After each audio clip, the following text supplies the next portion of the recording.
News వాస్తవాల ప్రతిబింబం. Welcome to be news. Kakinada జిల్లా తాళరేవు మండలం నీలపల్లి చెక్పోస్ట్ సెంటర్లోని నాలం వెంకట్రావు కొబ్బరి తోటలో వెలిసి ఉన్న శ్రీ వీర నాగదుర్గ వీరగణికమ్మ వీరభద్రుల సంబరాన్ని సోమవారం ఘనంగా జరిపించారు. మాఘమాసంలో గత 27 ఏళ్లుగా వీరన్నబాబు సంబరాలను అత్యంత వైభవంగా నిర్వహిస్తున్నారు. కాకినాడ జిల్లా తాళరేవు మండలం నీలపల్లి చెక్పోస్ట్ సెంటర్లోని నాలం వెంకట్రావు కొబ్బరి తోటలో వెలిసి ఉన్న శ్రీ వీర నాగదుర్గ వీరగణికమ్మ వీరభద్రుల సంబరాన్ని సోమవారం ఘనంగా జరిపించారు. మాఘమాసంలో గత 27 ఏళ్లుగా వీరన్నబాబు సంబరాలను అత్యంత వైభవంగా నిర్వహిస్తున్నారు. కీర్తిశేషులు కన్నేడి సత్యవతి ఏర్పాటు చేసిన గద్దెలో అనేక మంది భక్తులు వీరభద్రులకు పూజలు చేశారు. అయితే 4 ఏళ్ల క్రితం దేవుడమ్మ శివేక్యం చెందడంతో ఆమె కుమారులు కన్నేడి సత్యబాబు, కన్నేడి ఈశ్వరరావు, కన్నేడి బుజ్జుల ఆధ్వర్యంలో సంబరాలను వైభవంగా నిర్వహిస్తున్నారు. బాధ్యతగా తీసుకుని సుమారు 20 కుటుంబాల వీరభద్రులకు పూజలు చేస్తున్నారు. ఉదయం గౌతమి నది తీరాన వీరభద్రులకు పవిత్ర స్నానాలు, అభిషేకాలు అనంతరం గద్దె దగ్గర జమ్మి చెట్టు వద్ద పూజలు నిర్వహించి సంబరాన్ని గొప్పగా నిర్వహించారు. ఈ కార్యక్రమానికి గుండాబత్తుల నాగేశ్వరరావు, యేసు నాయుడు, దాసరి శ్రీనివాసరావు, తోరంబుజ్జి, ఆదిమూలం శ్రీను వచ్చి స్వామివారిని దర్శనం చేసుకున్నారు. ఈ సందర్భంగా అనేక మంది భక్తులకు భారీ అన్న సంతర్పణ కార్యక్రమం నిర్వహించారు.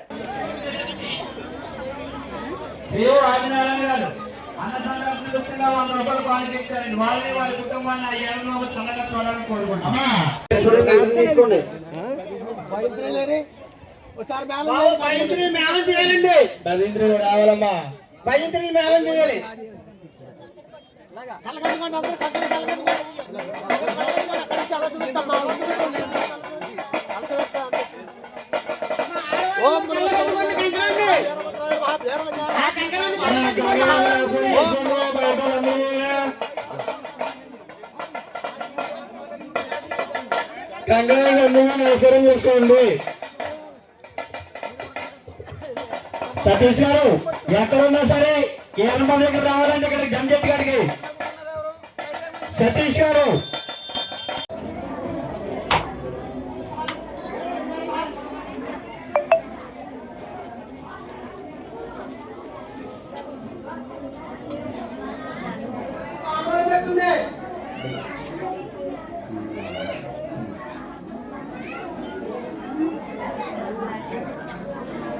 అమ్మా మీరు కొద్దిగా పోతే కలుగుతాను పోగొట్టాను నేను అవగాహన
ఆస్వాదం తీసుకొని దీపారాయణ చేయండి అమ్మా. అమ్మా తొలిగా ఆ దీపాలకి పసుపు రాసి కొద్దిగా కుంకుమ పెట్టి నీళ్ళతో ఆస్మానం తీసుకుని అందులోనే ప్రతి ఒక్కరు ఆస్మానం తీసుకున్న తర్వాత అప్పుడు విఘ్నేశ్వర స్వామి పూజ మొదలు పెట్టాలండి. అంటే మొదలుగా దీపారాయణ జరిగిన ఆస్మానం తీసుకున్న తర్వాత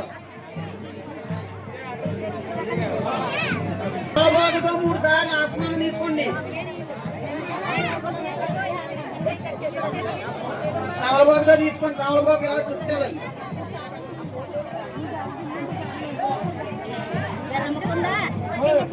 సార్లు చేకర్ చేసుకోండి.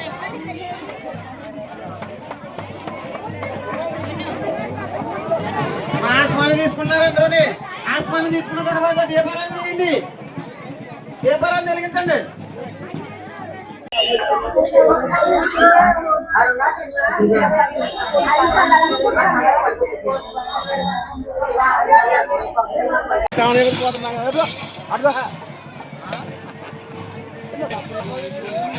ఏమంటే నేను తెచ్చుకున్న జమ్మి పత్రం ఇక్కడ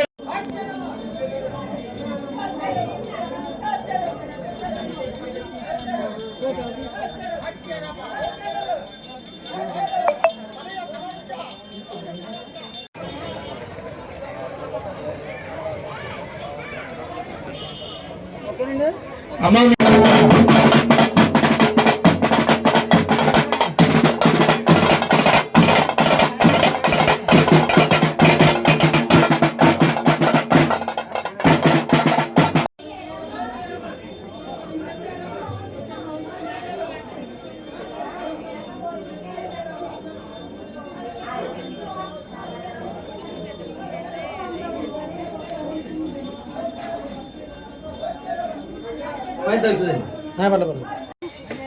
మీ ఎర్రభద్రులు మనస్ఫూర్తిగా నమస్కారం చేసుకోండి. సంక్రాంతి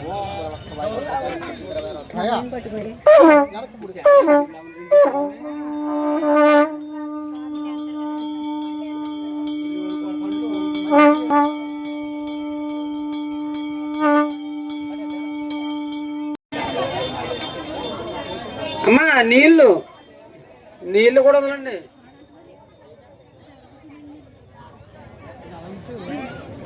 వెనకాల ఎక్కడ కూడా బొల్లి లేకుండా రాయమన్నారండి.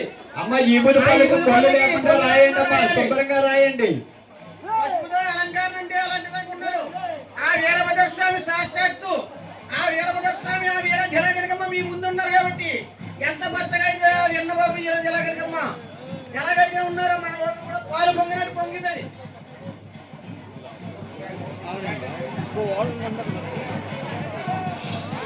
అమ్మ వినాయకుడి దగ్గర అందరూ కూడా అక్షంత వేస్తుంది. అమ్మ వినాయకుని చేసిన వాళ్ళందరూ అక్షంత వినాయకుడి దగ్గర అక్షంతలు వేసుకోండి అమ్మా. పళ్ళులో పెట్టి అక్షంతలు వేసుకోండి. అందరూ కూడా ఉడబడి బియ్యం దగ్గర తీసుకోండి. అమ్మా ఉడబడి బియ్యం దగ్గర పెట్టుకోండి. అందరూ వేసుకోవాలమ్మా. మీరు కూర్చోండి. మీరు కొద్దిగా అమ్మా ఊరగట్టి ఏమండి ఏమండి అందరూ ఉన్న ఆ పీఠను బియ్యం పట్టుకుని రావాల్సిందిగా కోరుతున్నాం. ఆవిడ ఉన్నప్పుడు గద్దె బ్రహ్మాండంగా జరిగేది. ఆవిడ గద్దె చెప్పేవారు కూడాను. తర్వాత వీళ్ళ అబ్బాయిలకి మరి గద్దె చెప్పడం విధానం అది లేదు కాబట్టి వీళ్ళు మా అమ్మలాగా మేము చేయగలమా లేదా అని అనుకుంటూ 2 సంవత్సరాలు కొంచెం ఇబ్బంది పడ్డారు. కానీ ఈ సంవత్సరం అయితే మాత్రం వారు చాలా బ్రహ్మాండంగా కార్యక్రమాన్ని వారి కుమారులు చాలా బాగా చేశారు. ఇంచుమించుగా భక్తులు 1000 మందికి సుమారుగా భక్తులు ఈ కార్యక్రమం పాల్గొని అన్నప్రసాదం తీసుకుని వెళ్ళారు. ఇంచుమించుగా మనకి ఇక్కడ అటువంటి వీరభద్రులు అయితే మటుకు ఒక 25 మంది ఉండి మీరు తప్పదు మీ అమ్మగారు ఉన్నా లేకపోయినా కూడా ఈ కార్యక్రమం చెయ్యాలని చెప్పేసి వాళ్ళు బలవంతం చేయడంతో వాళ్ళ అమ్మ బాధ్యతని ఈ కుమారులు తీసుకుని అతి బ్రహ్మాండంగా ఈరోజు కార్యక్రమం చేశారు. ఓకే.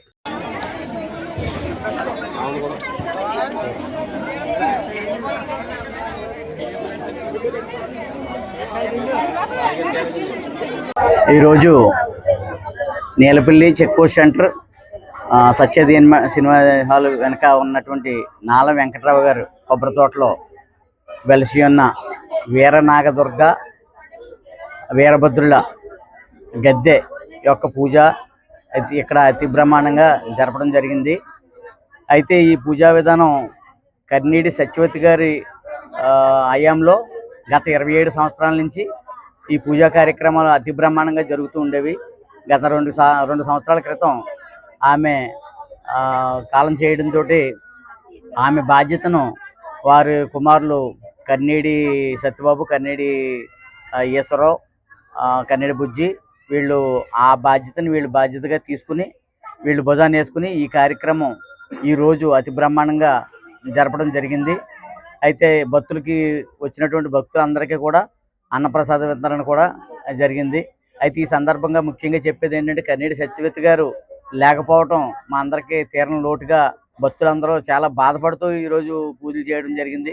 ఆవిడ్ని తలుసుకున్న వాళ్ళే తప్ప తలుచుకున్నటువంటి వాళ్ళు ఎవరూ లేరు. అయితే ఈ బాధ్యతను వారి కుమారులు వారి మీద వేసుకుని ఇది కొంచెం ఆర్థికంగా కొంచెం కష్టసాధ్యమైనా కూడా వాళ్ళు ఈ కార్యక్రమాన్ని చేయటంలో చాలా సఫలీకృతమై ఉన్నారు. అంచేత ఆవిడ బాధ్యతను ఈ కుమారులు చేసినందుకు మేమందరూ కూడా భక్తులందరూ కూడా ధన్యవాదాలు తెలియజేస్తున్నాం. యానాం నియోజకవర్గ పరిధిలో దర్యాలతిప్ప గ్రామంలో చలి దుప్పట్ల పంపిణీ కార్యక్రమాన్ని నిర్వహించిన ప్రజానాయకుడు తోటరాజు. దర్యాలతిప్ప పాతకాలం యానాం నియోజకవర్గ పరిధిలో దర్యాలతిప్ప గ్రామంలో చలి దుప్పట్ల పంపిణీ కార్యక్రమాన్ని నిర్వహించిన ప్రజానాయకుడు తోటరాజు. దర్యాలతిప్ప పాత కాలనీ, బాలయోగి కాలనీ వృద్ధులకు, వితంతువులకు, మహిళలకు సుమారు 350 మందికి పైగా దుప్పట్ల పంపిణీ కార్యక్రమాన్ని చేపట్టారు. ఈ కార్యక్రమంలో ముఖ్య అతిథిగా విచ్చేసిన తోటరాజు మాట్లాడుతూ 4 మాసాలు చలి ఎక్కువగా ఉంటున్న నేపథ్యంలో సుమారు ఈ నియోజకవర్గం అంతటా 20,000 దుప్పట్లు పంపిణీ కార్యక్రమం చేపట్టామని, ఇందులో భాగంగా ఈ రోజు దర్యాలతిప్ప గ్రామంలో ఉన్న ప్రజలకు దుప్పట్ల పంపిణీ కార్యక్రమాన్ని నిర్వహించామని తోటరాజు అన్నారు. తాను వచ్చే సార్వత్రిక ఎన్నికల్లో బరిలో ఉంటారని, అది ఇండిపెండెంట్ గానైనా మరి ఏ పార్టీ అయినా సరే ప్రజల యొక్క సంపూర్ణ మద్దతు తెలియజేయాలని తోటరాజు కోరారు. ఈ కార్యక్రమంలో దర్యాలతిప్ప గ్రామ ప్రజలు పోతల సుబ్బారావు, నాగేష్, వాకపల్లి అర్జున్రావు, అలాగే శెట్టిబల్జీ సంఘం ప్రెసిడెంట్ కడలి సుబ్రహ్మణ్యం, విత్తనాల సత్యనారాయణ, సూరంపూడి శేఖర్, పోతల శివకృష్ణ, నందికి భాస్కర్ శ్రీనివాస్, కర్రి పేర్రాజు, పిసింగి బాబీ, కృష్ణ బిక్కు తదితరులు ఈ కార్యక్రమంలో పాల్గొన్నారు.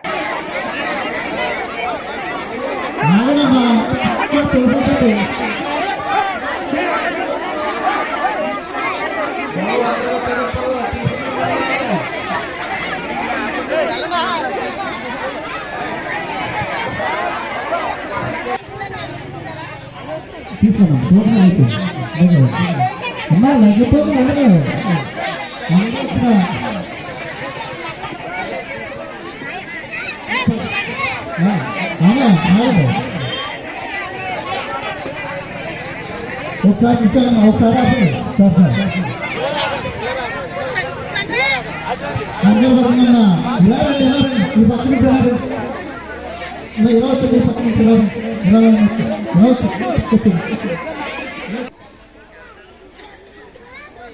ఈరోజు తోటరాజు అనే వ్యక్తి చిన్న స్థాయి నుంచి కూడా పైకి వచ్చారు. అలాగే ఇక్కడికి వచ్చిన మహిళలకు కానీ, యువతకు కానీ, అన్నలకు కానీ, తమ్ముళ్ళకి కానీ, ఇక్కడ కూర్చున్న పెద్దలకు కానీ నా హృదయపూర్వక ధన్యవాదాలు తెలియజేస్తున్నాను. అలాగే ఈరోజు రాజుగారు నా తోడుగానే పెట్టుకుని 2 నెలలు అవుతుంది. ప్రతి కార్యక్రమం కూడా ఎవరికన్నా ఒంట్లో పోలేదా, ఏ గ్రామంలో అభివృద్ధి లేదు, పనులు అవుతలేదని చెప్పి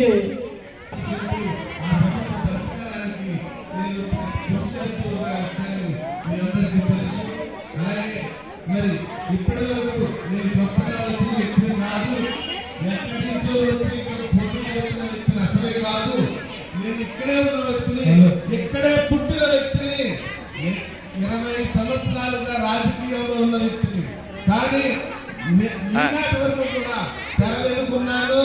ఇప్పుడు తెర ముందుకు వచ్చాను. ఖచ్చితంగా పేదవారి కష్టాలు తీర్చడానికి వచ్చాయని మాత్రం తెలియజేస్తున్నాను. అమ్మ, మీరందరూ గ్రహించండి తల్లి, మన దర్యాలతిప్ప గ్రామం రాజకీయ చరిత్రను మార్చే ఏకైక గ్రామం దర్యాలతిప్ప గ్రామం. దర్యాలతిప్ప గ్రామంలో మీరందరూ కూడా ఏకగ్రీవంగా ఓటేస్తే యానాం రాజకీయ చరిత్ర మారిపోయేటువంటి గొప్ప గ్రామం దర్యాలతిప్ప గ్రామాన్ని మీ అందరికీ తెలియజేస్తున్నాను. అలాగే అమ్మా, నేను మీరందరూ కూడా గమనించాలి, ఏదో ఆశించో ఉద్యోగంతో నేను రాజకీయంలో రాలేదన్నా, మనస్ఫూర్తిగా సేవ చేయాలని మంచి ఉద్దేశంతో నేను రాజకీయంలో వచ్చానన్నా, నేనే నాయకుడిని విమర్శించనన్నా, ఏ ఒక్కరిని విమర్శించాను, ఎవ్వరి పేరు కూడా నేను ఎత్తను. అది నాకు ఇష్టం లేనటువంటిది. నేను రాజకీయంలోకి మొదలు పెట్టినప్పుడే అనుకున్నాను, ఏ ఒక్కరి జోలికి వెళ్ళకూడదు, ఏ ఒక్కరిని విమర్శించకూడదు అనేటువంటి భావంతో నేను రాజకీయాల్లోకి వచ్చాను. ఎవరినైనా విమర్శిస్తే వచ్చేది ఏమీ లేదు, కానీ చేయాలనుకున్నది మనం చేయగలిగితే అదే మనం చేయగలిగిన చేస్తారు. ఒకరిని మనం కేంద్ర ప్రభుత్వం ప్రవేశపెట్టిన ప్రధానమంత్రి ఆవాస్ యోజన పథకం కింద గృహ నిర్మాణ పథకం ద్వారా లబ్ధిదారులకు స్థానిక ఎమ్మెల్యే గొల్లపల్లి శ్రీనివాస్ అశోక్ చేతుల మీదుగా చెక్కులు పంపిణీ చేశారు. ఈ పథకంలో PMAY 1.0 ఉన్న 6గురికి మొదటి 2 మరియు 3 ఇన్స్టాల్మెంట్లు సుమారు 25,20,000 రూపాయలు, PMAY 2.0లో ఉన్న సుమారు 100 మంది ఒక్కొక్కరికి ₹1,00,000 చొప్పున సుమారు ₹1,00,00,000 చెక్కులు లబ్ధిదారులకు అందజేయడం జరిగింది. ఈ కార్యక్రమంలో ప్రాంతీయ పరిపాలనాధికారి అంకిత్ కుమార్ IAS మరియు slum clearance board Puducherry AE Bhaskaran, Arumugam తదితరులు పాల్గొన్నారు. కేంద్ర ప్రభుత్వం ప్రవేశపెట్టిన ప్రధానమంత్రి ఆవాస్ యోజన పథకం కింద గృహ నిర్మాణ పథకం ద్వారా లబ్ధిదారులకు స్థానిక ఎమ్మెల్యే గొల్లపల్లి శ్రీనివాస్ అశోక్ చేతుల మీదుగా చెక్కులు పంపిణీ చేశారు. ఈ పథకంలో PMAY 1.0 ఉన్న 6గురికి మొదటి 2 మరియు 3 ఇన్స్టాల్మెంట్లు సుమారు 25,20,000 రూపాయలు, PMAY 2.0లో ఉన్న సుమారు 100 మంది ఒక్కొక్కరికి ₹1,00,000 చొప్పున సుమారు ₹1,00,00,000 చెక్కులు లబ్ధిదారులకు అందజేయడం జరిగింది. ఈ కార్యక్రమంలో ప్రాంతీయ పరిపాలనాధికారి అంకిత్ కుమార్ IAS మరియు slum clearance board Puducherry AE Bhaskaran, Arumugam తదితరులు పాల్గొన్నారు.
కోనసీమ జిల్లా రామచంద్రపురం వైఎస్ఆర్సీపీ పార్టీ కార్యాలయంలో రామచంద్రపురం ఇన్ఛార్జ్ పిల్లి సూర్యప్రకాష్ విలేకరుల సమావేశం ఏర్పాటు చేశారు. ఈ సమావేశంలో ఆయన మాట్లాడుతూ వైఎస్ జగన్ మీద తప్పుడు ప్రచారాలు చేస్తున్న చంద్రబాబు నాయుడుకు ప్రజలు బుద్ధి చెప్తారని, సిబిఐ కోర్టు తిరుపతి వెంకటేశ్వర స్వామి లడ్డూలో కల్తీ జరగలేదని, జంతువుల కొవ్వు, ఆవు నూనె, యానిమల్ వ్యర్థాలతో తీసిన నెయ్యితో లడ్డూలో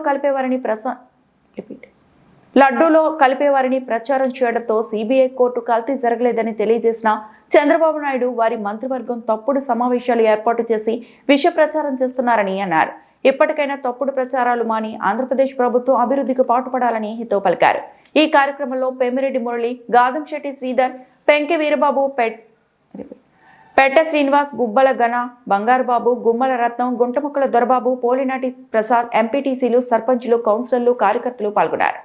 కోనసీమ జిల్లా రామచంద్రపురం వైఎస్ఆర్సీపీ పార్టీ కార్యాలయంలో రామచంద్రపురం ఇన్ఛార్జ్ పిల్లి సూర్యప్రకాష్ విలేకరుల సమావేశం ఏర్పాటు చేశారు. ఈ సమావేశంలో ఆయన మాట్లాడుతూ వైఎస్ జగన్ మీద తప్పుడు ప్రచారాలు చేస్తున్న చంద్రబాబు నాయుడుకు ప్రజలు బుద్ధి చెప్తారని, సిబిఐ కోర్టు తిరుపతి వెంకటేశ్వర స్వామి లడ్డూలో కల్తీ జరగలేదని, జంతువుల కొవ్వు, ఆవు నూనె, యానిమల్ వ్యర్థాలతో తీసిన నెయ్యితో లడ్డూలో కలిపేవారిని ప్రచారం చేయడంతో సిబిఐ కోర్టు కల్తీ జరగలేదని తెలియజేసిన చంద్రబాబు నాయుడు వారి మంత్రివర్గం తప్పుడు సమావేశాలు ఏర్పాటు చేసి విష ప్రచారం చేస్తున్నారని అన్నారు. ఇప్పటికైనా తప్పుడు ప్రచారాలు మాని ఆంధ్రప్రదేశ్ ప్రభుత్వం అభివృద్ధికి పాటుపడాలని హితవు పలికారు. ఈ కార్యక్రమంలో పెమ్మిరెడ్డి మురళి, గాదంశెట్టి శ్రీధర్, పెంకి వీరబాబు, పెట్ట శ్రీనివాస్, గుబ్బల గణ, బంగారుబాబు, గుమ్మల రత్నం, గుంటముక్కల దొరబాబు, పోలినాటి ప్రసాద్, ఎంపీటీసీలు, సర్పంచులు, కౌన్సిలర్లు, కార్యకర్తలు పాల్గొన్నారు. ఈరోజు తిరుపతి దేవస్థానం ప్రసాదం అంటేనే అత్యంత పవిత్రంగా భావించే స్థాయి నుంచి ఈరోజు తిరుపతి ప్రసాదం అంటేనే ఆలోచించే స్థాయికి ఈరోజు నారా చంద్రబాబు నాయుడు గారు వెంకటేశ్వర స్వామిని వైభవాన్ని దించేశారనేది ఒకసారి ప్రజలందరూ కూడా గమనించాలని ఈ సందర్భంగా మీ అందరూ కూడా తెలియజేసుకుంటున్నాం. మరి ఇదంతా ఎటు దారి తీస్తుందంటే గడిచిన 20 నెలల నుంచి ఒకసారి మనం గమనించుకుంటే ఎక్కడా కూడా సంక్షేమ పథకాలు అమలు చేయట్లేదు. ఏవైతే ఎన్నికల్లో హామీలు ఇచ్చారో అవన్నీ కూడా అమలు చేయకపోగా ఒక డైవర్షన్ పాలిటిక్స్ గడిచిన 20 నెలల కాలం చేస్తా ఉన్నారు. అనేక రకాల సందర్భాల్లో చెప్తా ఉన్నాం. మళ్ళీ ఇదొకటి తెరపైకి అంటే తిరుమల లడ్డూని ఉపయోగించుకుని రాజకీయాలు చేస్తూ ఉన్నారు. దీనిపై ప్రశ్నిస్తే వైఎస్ఆర్ కాంగ్రెస్ పార్టీ నాయకులైనటువంటి అంబటి రాంబాబు గారు కానీ, జోగి రమేష్ గారు కానీ ఏ విధంగా ఇబ్బంది పెడుతూ ఉన్నారో చూస్తాము. ఏకకాలంలో నుంచి 30 కేసులు పైగా అంటే ఒకే సంఘటన మీద 30 కేసులు వివిధ పోలీస్ స్టేషన్లో 30 కేసులు ఫైల్ చేశారంటే రెడ్ బుక్ రాజ్యాన్ని ఏ విధంగా తీసుకువెళ్తున్నారో ఒకసారి ప్రజలందరూ కూడా ఆలోచించాలని మీ అందరినీ కూడా కోరుతున్నా. అయినా కూడా వ్యవస్థల మీద వైఎస్ఆర్ కాంగ్రెస్ పార్టీ గౌరవం ఉంది కాబట్టే ఈరోజు మేము ధైర్యంగా హైకోర్టు వెళ్ళాం. ఒకేసారి 30 కేసులు పైగా హైకోర్టు స్క్రాష్ చేసిందంటే ఈ ప్రభుత్వం పరిపాలన ఏ విధంగా ఉందో ఒకసారి ప్రజలందరూ కూడా గమనించాలి. ఖచ్చితంగా ఏవైతే తిరుమల లడ్డూని ఉపయోగించుకుని వెంకటేశ్వర స్వామి వారిని ఉపయోగించుని రాజకీయాలు చేస్తున్నారో ఇది మంచి పద్ధతి కాదు. భక్తుల యొక్క మనోభావాలతో ఆటలాడుకోవద్దు. రాజకీయాల్లో ఏమైనా మీరు అధికార పార్టీలో ఉన్నారు, ఖచ్చితంగా ప్రతిపక్ష పార్టీగా ప్రజలకు ఏమన్నా నొప్పి కలిగితే ఏవైతే ఎన్నికల హామీలు ఇవ్వకపోతే ప్రశ్నిస్తాం. వైఎస్ఆర్ కాంగ్రెస్ పార్టీ బాధ్యత గల పార్టీగా మా నాయకుడు వైఎస్ జగన్మోహన్ రెడ్డి గారు ఏ కార్యక్రమానికి పిలుపునిచ్చిన ప్రజల మధ్యలో ఉండి పోరాడతాం. అమలు చేయాల్సిన బాధ్యత మీది.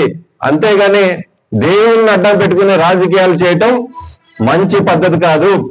ఇప్పటికైనా మీరు తప్పు తెలుసుకోండి. రాష్ట్ర ప్రజలకు, వెంకటేశ్వర స్వామి భక్తులకు ముఖ్యమంత్రి స్థానంలో ఉండి నారా చంద్రబాబు నాయుడు గారు చేసిన ఏవైతే అర్థం లేని ఆరోపణలు ఉన్నాయో ఈ రోజు తేటతలమైంది. కాబట్టి మీరందరూ కూడా కూటమి ప్రభుత్వం ఉన్నటువంటి నాయకులందరూ కూడా ముఖ్యమంత్రితో సహా బహిరంగంగా ప్రజలకు, భక్తులకు క్షమాపణ చెప్పి ఎన్నికల్లో మీరు ఇచ్చిన హామీల్ని తక్షణమే అమలు చేయాలని వైఎస్ఆర్ కాంగ్రెస్ పార్టీ తరఫున డిమాండ్ చేస్తా ఉన్నాం. ఈ రామచంద్రపురం నియోజకవర్గానికి సంబంధించి పిల్లి సూర్యప్రకాష్ గారు ఇన్ఛార్జ్ గారి ఆధ్వర్యంలో ఈ ప్రెస్ మీట్ పెట్టడం జరుగుతుంది.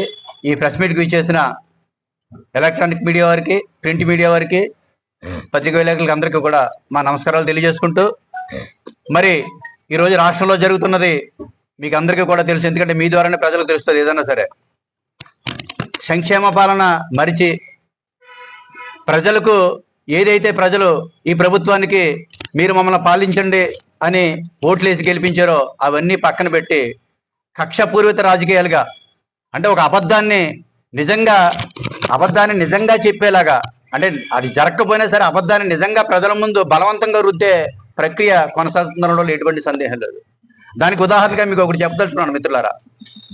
తిరుమల లడ్డు ఈ ఇష్యూ ఏదైతే ఈ కూటమి ప్రభుత్వం అధికారంలోకి వచ్చి 4వ నెల నుంచి ఈ లడ్డు విషయం ప్రారంభమైంది. అంటే గతంలో జగన్మోహన్ రెడ్డి గారు వైఎస్ఆర్ కాంగ్రెస్ పార్టీ పరిపాలించిన 5 సంవత్సరాల్లో తమ్మిని బమ్మిని చేసి, ఏదైతే వైఎస్ఆర్ కాంగ్రెస్ పాలన సరిగ్గా జరగలేదని తమ్మిని బమ్మిని చేసి ప్రజలను నమ్మించి అధికారంలోకి వచ్చిన ఈ తెలుగుదేశం కూటమి పార్టీ ఏదైతే ఉందో ఆ పార్టీ అధికారంలోకి వచ్చిన తర్వాత శాశ్వతంగా, అంటే జగన్మోహన్ రెడ్డి గారిని కానీ వైఎస్ఆర్ కాంగ్రెస్ పార్టీని కానీ శాశ్వతంగా మళ్ళీ అధికారంలోకి రాకుండా ప్రజల్లో ఒక అబద్ధాన్ని నిజానుగా రుద్దాలనే బలమైన ప్రక్రియతో పనిచేస్తుంది తప్పితే ప్రజా సంక్షేమం గురించి, ప్రజల పాలన గురించి అయితే ఈ ప్రభుత్వం పనిచేయట్లేదని నిదర్శనం ఎట్టి ఈ రోజు తిరుమల లడ్డు. మరి తిరుమల లడ్డూని ఎందుకంటే ప్రపంచవ్యాప్తంగా భక్తుల మనోభావాలు అందరూ కూడా తిరుమల గురించి మీకు అందరికీ తెలుసు. అంటే మన ఆంధ్రప్రదేశ్లో తిరుమల దేవాలయం ఉన్న తిరుమల తిరుపతి వెంకటేశ్వర స్వామి కలియుగ ప్రత్యక్ష దైవం వెంకటేశ్వర స్వామి దేవాలయం మన తిరుపతిలో ఉన్నా సరే అది రాష్ట్ర వ్యాప్తంగానే కాదు, మన దేశవ్యాప్తంగానే కాదు, ప్రపంచవ్యాప్తంగా కొన్ని కోట్ల మంది భక్తులు ఉన్న దేవాలయం. అలాంటి దేవాలయం, అటువంటి దేవాలయం ఒక రకంగా చెప్పాలంటే ఆ దేవాలయం మన రాష్ట్రానికే కాకుండా మన దేశానికే ఒక కీర్తి ప్రతిష్టలు, ఒక మణి లాంటి దేవాలయం. మరి అటువంటి దేవాలయంలో ఏదో అపచారం జరిగిందని చెప్పేసి ఈ కూటమి ప్రభుత్వం వచ్చిన వెంటనే ఏదైతే ప్రజల్లోకి తొందరగా వెళ్తుందో అనేది పట్టుకుని లడ్డూలో, అంటే మనం అందరికి కూడా చాలా ఇబ్బందిగా ఉంది, యానిమల్ ఫ్యాట్ కలిసిందని, పందికొవ్వు కలిసిందని ఒక విమర్శలు లడ్డు మీద చేసి ఈ కూటమి ప్రభుత్వం ప్రజల్ని మభ్యపెట్టాలనే ఆలోచనతోటి చాలా పెద్ద ఎత్తున అది ప్రచారం చేసింది. మీకు ఒకటే చెప్తున్నాను మిత్రులారా, ఒక రాష్ట్ర ముఖ్యమంత్రిగా, అంటే గౌరవప్రదమైన ఒక రాష్ట్ర ముఖ్యమంత్రిగా ఉంటూ చంద్రబాబు నాయుడు గారు నిజాలను పూర్తిగా తెలుసుకోకుండా ఏదన్నా ఒక విమర్శ వచ్చినప్పుడు ఒక రాష్ట్ర అంటే ప్రజలు మాట్లాడినట్టు ఒక ముఖ్యమంత్రి గారు మాట్లాడకూడదు. దాని మీద పూర్తి అవగాహన ఉండి దాని మీద పూర్తి రిపోర్ట్ ఉన్నప్పుడే ఆయన ప్రెస్ మీట్లో కానీ పత్రికా ముఖం కానీ అనౌన్స్ చేయాలి తప్పితే. ఎందుకని నేను అడుగుతున్నానంటే తిరుమల తిరుపతి దేవస్థానం అనేది, తిరుమల వెంకటేశ్వర స్వామి ఆలయం అనేది ప్రపంచం అందరూ కూడా కొలిచే అత్యుత్తమైన దైవం వెంకటేశ్వర స్వామి. మరి అటువంటి స్వామి మీద అంటే మీరు ఒకటి అనుకుంటున్నారు, జగన్మోహన్ రెడ్డి గారి మీద నిందలేస్తున్నాం అని అనుకుంటున్నారు తప్పితే మీరు జగన్మోహన్ రెడ్డి గారి మీద నిందలు వేయలేదు. పవిత్రమైన వెంకటేశ్వర స్వామి ఏదైతే ఈ రాష్ట్రంలో ఇక్కడ దేవాలయం ఎక్కడ ఉన్నా సరే దేశవ్యాప్తంగా ప్రపంచవ్యాప్తంగా ఉందో భక్తుల మనోభావాల మీద మీరు నిందలు వేశారు. ఎందుకంటే ఒక ప్రసాదాన్నే, తిరుమల లడ్డు ప్రసాదాన్ని ఏ విధమైన యానిమల్ ఫ్యాట్ కానీ పందుకోవు కానీ కలవకపోయినా సరే కలిసి నేను ఒక ముఖ్యమంత్రి హోదాలో మీరు చెబితే ప్రజలు నమ్ముతారు తప్పనిసరిగా. కానీ ప్రజల నమ్మకాన్నే మీరు ఈరోజు కోల్పోయారు. ఏం చేత నేను చెప్తున్నానంటే ఏ విధమైన యానిమల్ ఫ్యాట్ కానీ ఏ విధమైన పందుకోవు కానీ కనలేదని చెప్పేసి పూర్తిగా రిపోర్ట్స్ ఇవాళ వచ్చినాయి. ఈ తలా రిపోర్ట్స్ వచ్చిన వల్లనే మీరు అంటే జగన్మోహన్ రెడ్డి గారు ఒక్కరు మాట్లాడుతుంటే మొన్న మీరు అంబాటి లడ్డు గురించి జరిగిన విషయంలో మీరు అందరూ చూశారు. జగన్మోహన్ రెడ్డి గారు ఒక్కరు మాట్లాడితే ఆ రోజు 15 మంది ప్రెస్ మీట్ పెట్టాల్సిన పరిస్థితి మీకు ఎందుకు వచ్చింది ఈ రోజుని? నాకు తెలిసిన రాజకీయ చరిత్రలో ఒక డిప్యూటీ సీఎం, ఒక ముఖ్యమంత్రి గారు, 14 మంది మంత్రులు, ఒక పార్టీ అధ్యక్షులు వీళ్ళందరూ కలిసి ప్రెస్ మీట్ పెట్టడం అనేది నేను మొట్టమొదటిసారిగా చూస్తున్నాను. ఎందుకంటే దాంట్లో ఒక భావం అయితే మాకు అందరికీ కనిపించింది. మనం తప్పు చేసాం, ఆ తప్పుని ఏదో రకంగా సరిదిద్దుకుని మళ్ళీ ఆ తప్పుని జగన్మోహన్ రెడ్డి గారికి మనం పావాలి అనే మీ బలమైన కోరిక ఆ రోజు ప్రెస్ మీట్లో కనపడ్డాం. ఎందుకంటే మీరు 14 మంది కలిసి ప్రెస్ మీట్ పెడతారంటే ఈ రాష్ట్రానికి ఏదో గొప్ప కార్యక్రమం చేయబోతున్నారు, లేకపోతే ఈ రాష్ట్రానికి గొప్పది ఏదో తీసుకురాబోతున్నారు అనే సందర్భంలో అలాంటివి పెడతారు తప్పితే మీరు పెట్టిన ప్రెస్ మీట్ చూస్తుంటే ప్రజలు కూడా ముక్కును వేలేసుకునే పరిస్థితి ఉంది ఈరోజు. వెంకటేశ్వర స్వామితో పెట్టుకున్నారు మీరు. నేను ఒకటే ఉదాహరణ మిమ్మల్ని అడుగుతున్నాను మిత్రులారా, ముఖ్యమంత్రి గారిని, గౌరవ ముఖ్యమంత్రి వర్యులు తిరుమల లడ్డూలో పందుకొవ్వు కలిసిందని చెప్పేసి మీరు ప్రెస్ మీట్లో డైరెక్ట్ గా చెప్పారు. నేను ఒకటే మిమ్మల్ని అడుగుతున్నాను, కర్మ రిటర్న్స్ అనేది ఒకటి ఉంటుంది ప్రతి ఒక్కరికి కూడా. ఏదైతే తిరుమల వెంకటేశ్వర స్వామి గారిని ఒక ముఖ్యమంత్రి హోదాలో మీరు ఆయన లడ్డూలో, పవిత్రమైన లడ్డూలో పంది కొవ్వు కలిసింది, యానిమల్ కొవ్వు ఫ్యాట్ కలిసిందని మీరు విమర్శించారో, నెలలు తిరగకుండా మీ కుటుంబ సభ్యుల ఆధ్వర్యంలో ఉన్న హెరిటేజ్, మీ కుటుంబ సభ్యుల ఆధ్వర్యంలో ఉన్న హెరిటేజ్ మిల్క్ ప్రాజెక్టుల మీద ఈరోజు జరుగుతున్నది మనం అంతా చూస్తున్నాం.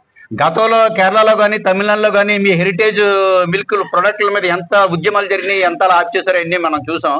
రీసెంట్గా కర్మ రిటర్న్స్ అనేది నేను ఎందుకంటున్నానంటే, మీరు ఎవరైతే తిరుమల వెంకటేశ్వర స్వామి గారి లడ్డు మీద మీరు అపవాదుని క్రియేట్ చేశారో, అలాంటి ఆ పాల పదార్థాలతో తయారు చేసే మీ హెరిటేజ్లో పెరుగులో పాలే లేవనేది ఈరోజు ఫుడ్ సేఫ్టీ అధికారులు ఇవ్వడం, దాన్ని మీరు అవును మా పెరుగులో పాలు లేవని చెప్పేసి వాళ్ళు వేసిన పెనాల్టీని మీరు డబ్బులుగా రూపంలో చెల్లించడం కూడా, అంటే మీ తప్పుని మీరు ఒప్పుకుని చెల్లించి ఈ రకమైన వెంకటేశ్వర స్వామి లడ్డు మీద నిందలవేయడం అంటే ఎంతవరకు ఇది సబ్ అన్నది మీరు ఆలోచించుకోవాలి. ఇంకా రుద్దకండి, ఎందుకంటే ప్రజలందరికీ బాగా తెలిసింది. మీరు 14 మంది డిప్యూటీ సీఎం గారు మంత్రులు అందరూ కలిసి మీటింగ్ పెట్టినా సరే ప్రజలు నమ్మట్లేదు ఇంకా మిమ్మల్ని. దయ ఉంచి ఆ లడ్డూలో ఏ విధమైన ఫ్యాట్ కొవ్వు ఏమీ కలలేదు. మీరు సంక్షేమం మీద, ప్రజల పరిపాలన మీద మీరు దృష్టి పెట్టాలని చెప్పేసి మేము కోరుకుంటూ, లడ్డూ విషయంలో ఎప్పుడు అపచారం జరగలేదు. నేను ఫైనల్ గా కూడా చెప్తున్నాను, వెంకటేశ్వర స్వామితో పెట్టుకున్న ఈ లడ్డూ విషయంలో ఎవరైనా సరే, జగన్మోహన్ రెడ్డి గారు అవ్వచ్చు, చంద్రబాబు నాయుడు కావచ్చు, పవన్ కళ్యాణ్ గారు అవ్వచ్చు, లేదా ఇంకొక రావచ్చు, ఎవరైనా సరే కర్మ రిటర్న్స్ అనేది త్వరలోనే చూస్తారు అందరూ కూడా. ఎందుకంటే వెంకటేశ్వర స్వామి ఎవరిని క్షమించడు. ఆయన అంత గొప్పగా దైవంగా ఎందుకు కొలుస్తారు ప్రజలందరూ అంటే, తప్పుని తప్పుగా త్వరలోనే చూపిస్తాడు ఆయన అన్ని కూడా. అవన్నీ కూడా మీకు త్వరలో అన్ని తెలుస్తాయి. ఒకటి మాత్రం మేము చెప్పదలుచుకున్నాం మిత్రులారా, దీంట్లో వెంకటేశ్వర స్వామి విషయంలో ఎవరు తప్పు చేసినా సరే కర్మ అనుభవించక తప్పదు.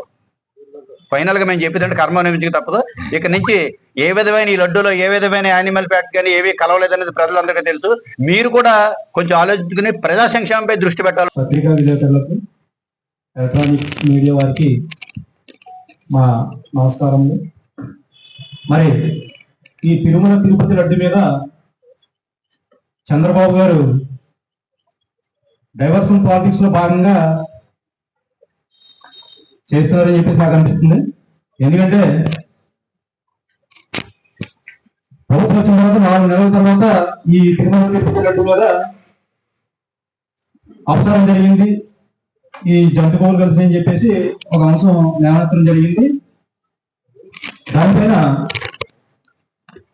సుప్రీంకోర్టు, దేశ అత్యున్నత న్యాయస్థానం సుప్రీంకోర్టు వారు, మీరు కొన్ని కోట్ల మంది భక్తుల మనోభావాలు దెబ్బతింటున్నాయి, ఈ లడ్డు మీద ఎవరు ఎటువంటి ప్రచారం చేయొద్దని చెప్పేసి ఒక ప్రకటన చేసి, దానిపైన మేము సిబిఐ దర్యాప్తు చేస్తున్నామని చెప్పేసి ఓ ప్రకటన రిలీజ్ చేసింది అత్యున్నత న్యాయస్థానం. అలాగే సిబిఐ వారు మొత్తం అంతా ఎంక్వైరీ చేసి ఒక రిపోర్ట్ రూపంలో మరి అత్యున్నత న్యాయస్థానం వారికి అందజేయడం జరిగింది. దానిలో భాగంగానే 2 ల్యాబ్లు పరిశీలన చేసి దీంట్లో ఎటువంటి జంతు కొవ్వు కలలేదని చెప్పేసి ఇవ్వడం జరిగింది. జరిగిన తర్వాత లేనిది ఉన్నట్టు చెప్పాలి, ప్రజలను నమ్మించాలనే దృక్పథంతో చంద్రబాబు నాయుడు గారు వాళ్ళ కేడర్కి మరి పిలుపునిచ్చారా ఇంకోటి చేశారనేది మనకు తెలియదు, కానీ ఫ్లెక్స్ వేయించి నగర నడిబొడ్డులో కట్టించడం జరిగింది. అది జరిగిన తర్వాత మాజీ సీఎం మా ప్రీతం నాయకుడు జగన్మోహన్ రెడ్డి గారు మరి పార్టీ కేడర్కు ఇదంతా పచ్చి అబద్ధం జరిగింది కాబట్టి మన కేడర్ అంతా ఎక్కడ వెంకటేశ్వర గుడి ఉంటే అక్కడికి వెళ్ళి పూజలు చేయించాలని చెప్పేసి ఒక పిలుపునిచ్చారు. ఆ పిలుపు మేరకు మరి గుంటూరు అంబటి రాంబాబు గారు గుడికి వెళ్ళి వస్తూ ఆ ఫ్లెక్స్ ని చూసి ఇదంతా పచ్చి అబద్ధం, ఈ ఫ్లెక్స్ తీసేయాలి, 24 గంటలు టైం ఇస్తున్నాం అంటే మీరు పెట్టింది మీరు చూసుకుంటేనే బాగుంటుంది, నేను తీస్తే బాగోదని చెప్పేసి ఉద్దేశంతో ఆయన చెప్పడం జరిగింది. అలాగే అప్పుడు ఆ ఫ్లెక్స్ దగ్గరికి ఈ టీడీపీ క్యాడర్ అంతా వచ్చి ఎవడొస్తాడో చూద్దామని చెప్పేసి కర్రతో రావడం జరిగింది. అప్పుడు ఈ కేసులు పెట్టి క్యాడర్నే బలహీనపరచాలనే దృక్పథంతో ఇదంతా జరుగుతుంది. ఇదంతా ఎందుకు జరుగుతుంది? ఇదంతా ఒక ట్రాప్. లేటెస్ట్ గా వైజాగ్ ఎమ్మెల్యే అరవ శ్రీధర్, ఒక అమ్మాయి Janasena MLA, railway code Janasena MLA, ఆ అమ్మాయి డైరెక్ట్ గా వచ్చి నాకు 5 సార్లు అబార్షన్ చేయించారని చెప్పేసి పబ్లిక్ గా వీడియో రిలీజ్ చేయడం జరిగింది. ఆ నెక్స్ట్ వెంటనే చంద్రబాబు నాయుడు గారి విజయంకుడు బాలకృష్ణ బావమర్ది అల్లుడు అయినటువంటి భరత్, వైజాగ్ ఎంపీ అనుకుంటాను, ఆయన 5,000 కోట్ల భూ స్కామ్ చేశాడని చెప్పేసి ఇంకోటి వచ్చింది. వాటిని డైవర్ట్ చేయడానికి ఈ తిరుమల తిరుపతి లడ్డు వ్యవహారాన్ని హైప్ చేయించి ఈ చంద్రబాబు నాయుడు గారు ఇదంతా నడుపుతున్నాడు. అయ్యా చంద్రబాబు నాయుడు గారు, మేము ప్రజలు మీకు ముఖ్యమంత్రి పదవి కట్టబెట్టింది ప్రజలకు సంక్షేమ పాలన అందించమని, మరి అది మానేసి ఇటువంటి డైవర్షన్ పాలిటిక్స్ చేయడం ఎంతవరకు సబబు అని నేను అడుగుతూ సెలవు తీసుకుంటాను. అందరికీ నమస్కారం. ముందుగా పాత్రికేయ మిత్రులందరికీ కూడా నా హృదయపూర్వక నమస్కారాలు తెలియజేసుకుంటూ, ఈ రాష్ట్రంలో గడిచిన కొన్ని రోజుల నుంచి జరుగుతున్నటువంటి పరిణామాలందరికీ కూడా తెలుసు. మరొక్కసారి ఈరోజు రామచంద్రపురం నియోజకవర్గ ప్రజల ముందుకు తీసుకురావాలని ఈ యొక్క ప్రెస్ మీట్ ఏర్పాటు చేయడం జరిగింది. ఈ రాష్ట్రంలో అధికార పార్టీలో ఉన్నటువంటి పెద్దలు, ఇప్పుడు గౌరవ ముఖ్యమంత్రి గారు నారా చంద్రబాబు నాయుడు గారు కానీ, ఉప ముఖ్యమంత్రిగా ఉన్నటువంటి పవన్ కళ్యాణ్ గారు కానీ, నారా లోకేష్ గారు కానీ, మంత్రి మండలిలో ఉన్నటువంటి పెద్దలందరూ కూడా వైఎస్ఆర్ కాంగ్రెస్ పార్టీ అధ్యక్షులు వైఎస్ జగన్మోహన్ రెడ్డి గారిని రాజకీయంగా ఎదుర్కోలేక ఏదో రకంగా ఇరుకును పెట్టాలని తిరుమల తిరుపతి దేవస్థానం పవిత్రంగా భావించే లడ్డూని అడ్డంగా పెట్టుకుని ఒక అసత్య ఆరోపణలు ప్రచారాలు గడిచిన కొన్ని రోజుల నుంచి చేస్తున్నారనేది మనందరం కూడా చూస్తా ఉన్నాం.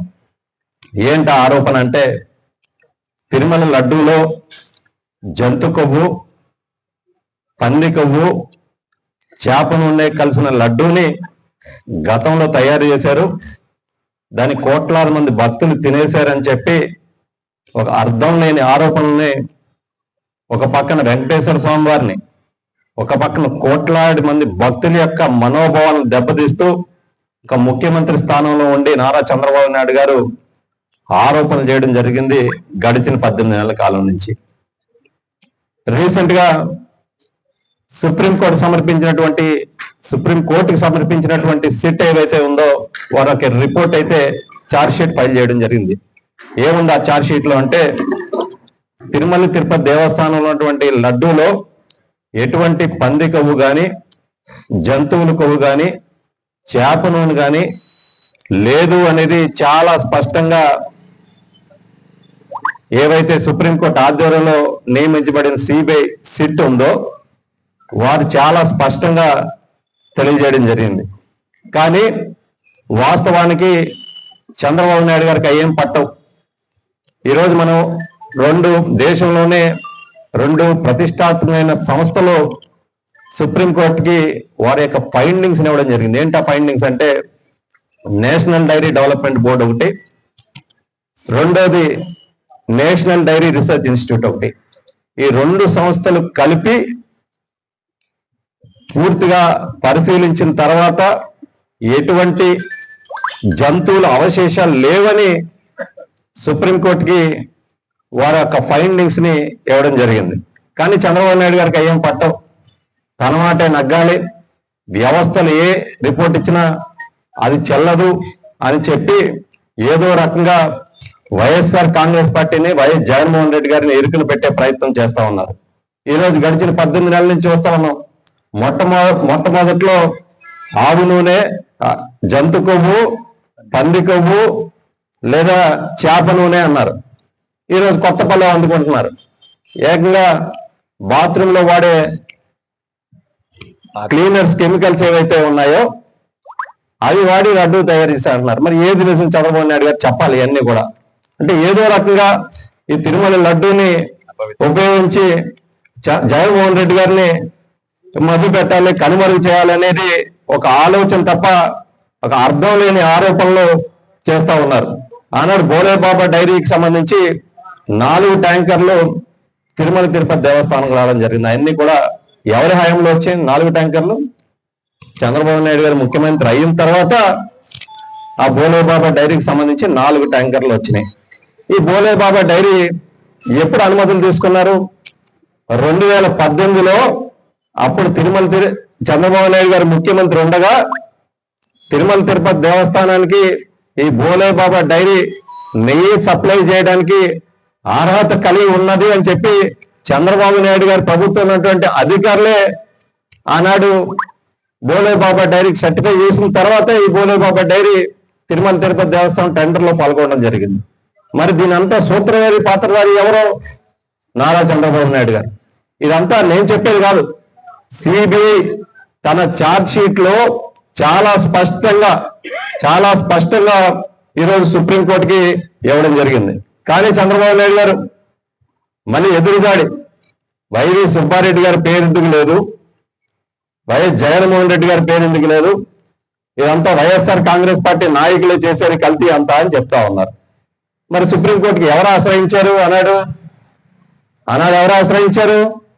వైవి సుబ్బారెడ్డి గారు సుప్రీంకోర్టు ఆశ్రయించి దీనిపై సమగ్ర దర్యాప్తు చేయండి, వాస్తవ పరిస్థితులు ఏమన్నా ఉంటే వెలికి తీయండి, బాధ్యమైన చర్యలు తీసుకోండి అనేది ఆనాడు వైవి సుబ్బారెడ్డి గారు సుప్రీంకోర్టు ఆశ్రయించడం జరిగింది. ఈరోజు తెలుగుదేశం ప్రభుత్వానికి అయ్యి పట్టట్లేదు. గడిచిన 20 నెలల నుంచి ఆలయాలపై అనేక రకాలుగా దాడులు చేస్తా ఉన్నారు. మొన్ననే చూసాం మన నియోజకవర్గంలో ద్రాక్షారమ భీమేశ్వర. అంబేద్కర్ కోనసీమ జిల్లా అమలాపురం గంటి గ్రామంలో దళిత యువకులపై జరిగిన దాడులను నిజా నిర్ధారణ చేసిన రాష్ట్ర ఎస్సీ/ఎస్టీ నిజా నిర్ధారణ కమిటీ. అంబేద్కర్ కోనసీమ జిల్లా కొత్తపేట మండలం గంటి గ్రామంలో గత నెల 2వ తేదీన దళిత యువకులపై అగ్రవర్ణాలు వ్యక్తులు దాడి చేసిన వ్యక్తులను వదిలేసి దాడికి గురైన దళిత యువకులను అరెస్టు చేసిన పోలీసులు. ఘటనపై ఆందోళన చేసిన దళిత సంఘాలు. ఘటనను నిజా నిర్ధారణ చేసేందుకు వచ్చిన రాష్ట్ర ఎస్సీ/ఎస్టీ నిజా నిర్ధారణ కమిటీ లాయర్ల బృందం గంటి గ్రామంలో బాధితుల కుటుంబాలను పరామర్శించి ఘటనకు సంబంధించి పూర్తి వివరాలు తెలుసుకున్న కమిటీ బాధితులు పోలీస్ స్టేషన్లో చిత్రహింసలు చేసి పోలీసులపై చర్యలు తీసుకోవాలని డిమాండ్ చేసిన నిజా నిర్ధారణ కమిటీ నేతలు. అమలాపురంలో జిల్లా కలెక్టర్ ఎస్పీలకు వినతి పత్రం అందించిన రాష్ట్ర ఎస్సీ/ఎస్టీ నిజా నిర్ధారణ కమిటీ సభ్యులు. అంబేద్కర్ కోనసీమ జిల్లా అమలాపురం గంటి గ్రామంలో దళిత యువకులపై జరిగిన దాడులను నిజా నిర్ధారణ చేసిన రాష్ట్ర ఎస్సీ/ఎస్టీ నిజా నిర్ధారణ కమిటీ.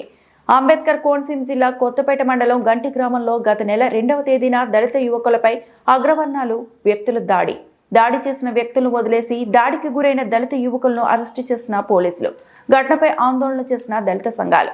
ఘటనను నిజా నిర్ధారణ చేసేందుకు వచ్చిన రాష్ట్ర ఎస్సీ/ఎస్టీ నిజా నిర్ధారణ కమిటీ లాయర్ల బృందం గంటి గ్రామంలో బాధితుల కుటుంబాలను పరామర్శించి ఘటనకు సంబంధించి పూర్తి వివరాలు తెలుసుకున్న కమిటీ బాధితులు పోలీస్ స్టేషన్లో చిత్రహింసలు చేసి పోలీసులపై చర్యలు తీసుకోవాలని డిమాండ్ చేసిన నిజా నిర్ధారణ కమిటీ నేతలు. అమలాపురంలో జిల్లా కలెక్టర్ ఎస్పీలకు వినతి పత్రం అందించిన రాష్ట్ర ఎస్సీ/ఎస్టీ నిజా నిర్ధారణ కమిటీ సభ్యులు. విద్యాసాగర్ ని అదేవిధంగా డిఎస్పీ అంటే మురళీకృష్ణపై కూడా ఎస్సీ/ఎస్టీ అట్రాసిటీ కేసు నమోదు చేయాలని, వారిని నిధుల నుంచి తొలగించాలని మరి ఆల్ ఇండియా ఎరుకులకు పౌర సమితి అదేవిధంగా ప్రజా సంఘాలతో డిమాండ్ చేస్తాం. లేకపోతే త్వరలోనే ఈ జిల్లాలో దళితుల్ని గిరిజనుల్ని మరి కమ్యూనిస్టు పార్టీలు కలుపుకొని ఆందోళన చేపడతామని హెచ్చరిస్తా ఉన్నాం.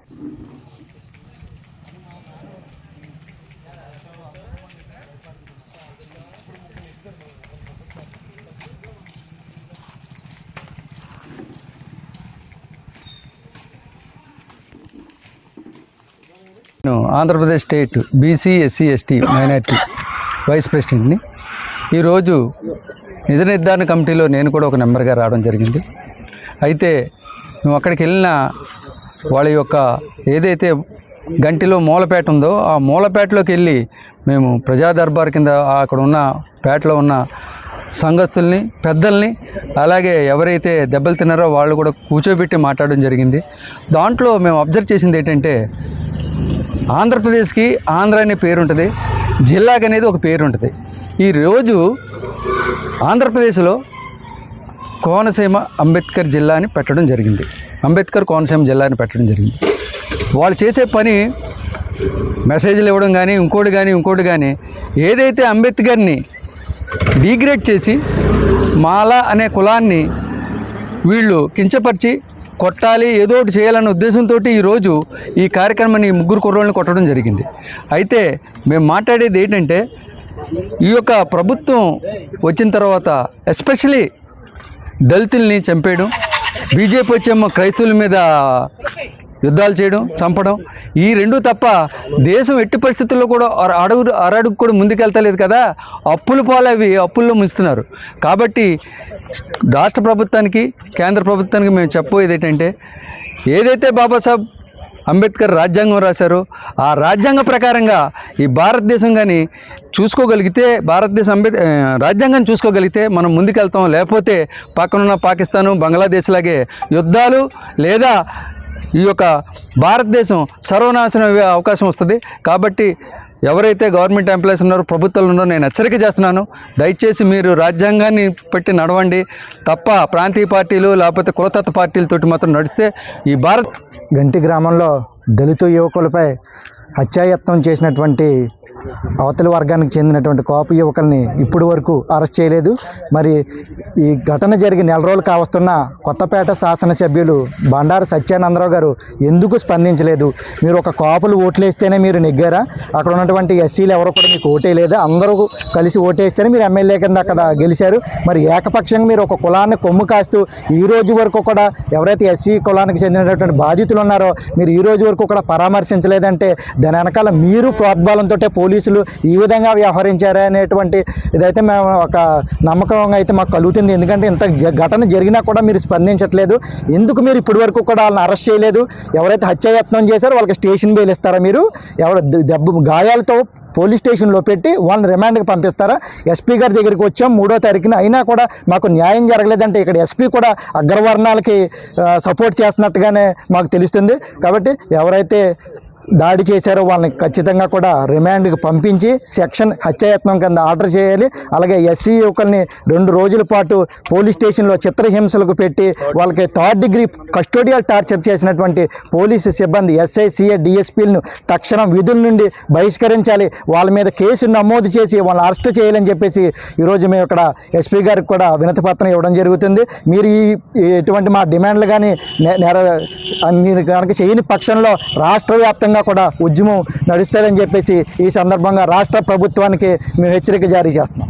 గంటి గ్రామంలో డిసెంబర్ 2వ తేదీన జరిగినటువంటి ఘటనలో ఏదైతే గాయపడినటువంటి దళిత యువకులు ఉన్నారో జనవరి 2వ తేదీ గాయపడినటువంటి దళిత యువకులు ఉన్నారో వారిపైనే అక్రమమైనటువంటి కేసులు బనాయించి వారిని అక్రమమైనటువంటి కేసుల్లో ఈరోజు జైలుకి పంపినటువంటి ఘటన. వారు జైలు నుండి తిరిగి వచ్చారు. ఈరోజు రాష్ట్ర వ్యాప్తంగా ఉన్నటువంటి దళిత, గిరిజన, మైనార్టీలకు సంబంధించినటువంటి నిజ నిర్ధారణ కమిటీ ఆ గ్రామం వెళ్ళడం జరిగింది. అందులో నేను కూడా ఒక భాగస్వామిగా ఉన్నాను. ఈరోజు ఆ దళిత యువకులు చెప్పినటువంటి ఘటనల్ని చూసిన క్రమంలో అయితే ఆ గ్రామంలో గత 2024 నుండి పవన్ కళ్యాణ్ ఫ్లెక్సీ పేరుతో వచ్చినటువంటి వివాదాలని పరిష్కరించడంలో ఏదైతే ఎస్ఐ, డిఎస్పీ కానీ, సిఐ కానీ విఫలమయ్యారు. దాన్ని కేసుల్ని కట్టకుండా అప్పుడు దళిత యువకుల్ని సమర్థించి సర్దుబాటు చేసేటువంటి ప్రయత్నం చేశారు. కాబట్టి ఈ నేపథ్యంలో ఈ ఘర్షణల్ని కక్షపూరితంగా తీసుకున్నటువంటి నేపథ్యంలో ఏకపక్ష నిర్ణయాల వల్ల ఈరోజు గంటి ఘటన జరిగినటువంటిది చూస్తూ ఉన్నాం. ఈ సందర్భంగా 2వ తేదీ జరిగినటువంటి ఘటనలో పూర్తిగా ఏదైతే వన్ సైడ్గా వ్యవహారం చేసినటువంటి పరిస్థితి ఉంది. సిఐ కానీ, ఎస్ఐ కానీ, డిఎస్పీ కానీ, పైగా ఏదైతే గాయపడినటువంటి యువకులు ఉన్నారో వాళ్ళని గాయాలతోటే జైలుకు పంపించారు. ఏకపక్షంగా కాపు సామాజిక వర్గానికి కొమ్ముగాసినటువంటి పరిస్థితి కనబడుతోంది. కస్టోడియల్ టార్చర్ కూడా చేసినటువంటి పరిస్థితి. గాయపడిన యువకుల్ని వైద్యం చేయించకపోగా జైల్లో ప్రధానంగా కొత్తపేట, ఆలమూరు పోలీస్ స్టేషన్లకు తరలించి వాళ్ళు ఎవరైతే దళిత యువకులు 3 ఉన్నారో ఆ యువకుల మర్మ అవయవాలపైన ఈరోజు తీవ్రంగా గాయపరిచినటువంటి పరిస్థితి కనబడుతుంది.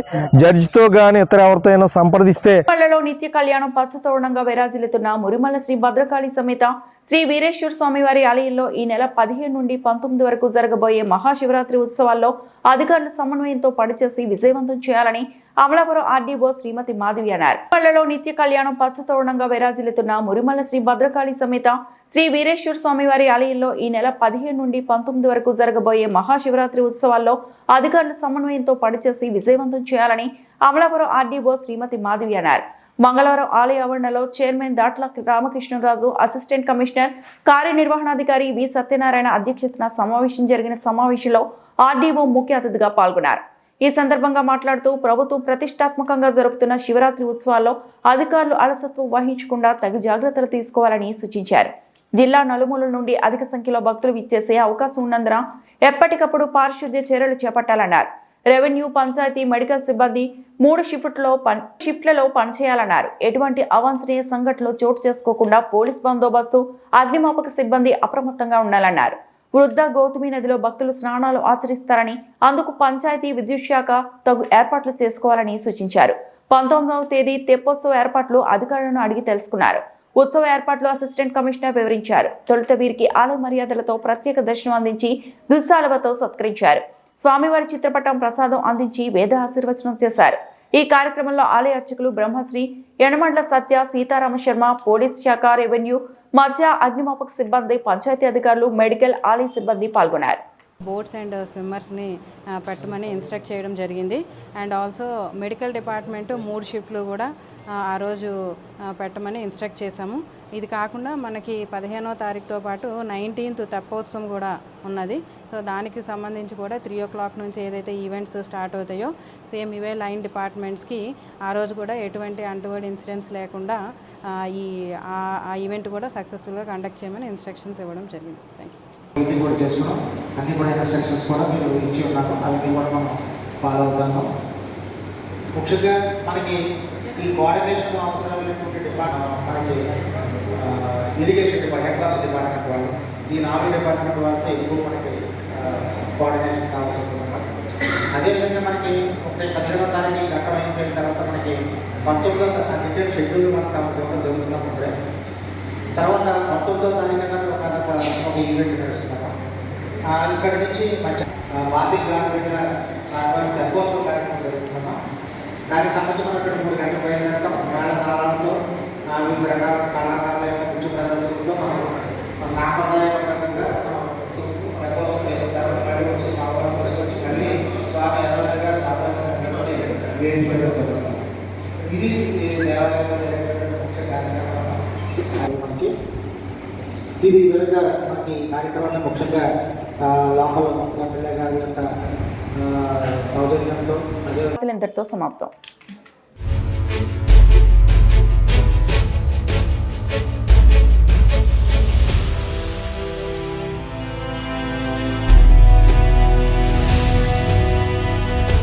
బీ న్యూస్, వాస్తవాల ప్రతిబింబం.